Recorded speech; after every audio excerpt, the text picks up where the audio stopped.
ese ubundi iyo ubonye kino cyapa ku muhanda kigusobanura iki? Abantu benshi bajya bibaza kino cyapa icyo gisobanura. Reka mbaho ubusobanuro burambuye. Iki cyapa kiri mu bwoko bw'ibyapa byo ku muhanda biburira, danger road signs. Kituburira ko imbere ugiye guhingukira ku cyambu, umwaro, cyangwa se ugiye guhingukira ku mugezi, inyanja cyangwa se ikiyaga, kugira byumvikane neza. River bend ahead. Iki cyapa iyo ukibonye uzatwara imodoka ari witonze, uteganya icyago imbere, cyangwa se uteganya ko uramutse utwara wirukanka ushobora kugwa mu mazi cyangwa se mu mugezi cyangwa se mu nyanja.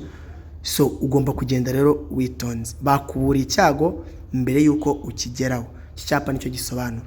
Niyo mpamvu uzayisaba ku mihanda za Karongi, ukayasaba ku mihanda imihanda za Karongi, Kibuye, Karongi gutyo, kuko nyine ni imihanda cyangwa gukora ku mazi cyangwa se ku nyanja.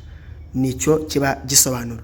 Abantu akunda kwibaza bino byapa rero akenshi, cyangwa se ugasanga urukumo urabyibaza byakunaniye. Niyo abantu usanga ubaza ibyapa byo kumara icyo bisobanura ugasanga kubwira ngo ntabwo nari cyo kivuga, numvaga ari nk'umutako w'umujyi wa Kigali, cyangwa se numvaga wenda ari nk'umutako bashyizeho gusa. Guys, mumenye ibyapa mubisobanukirwe.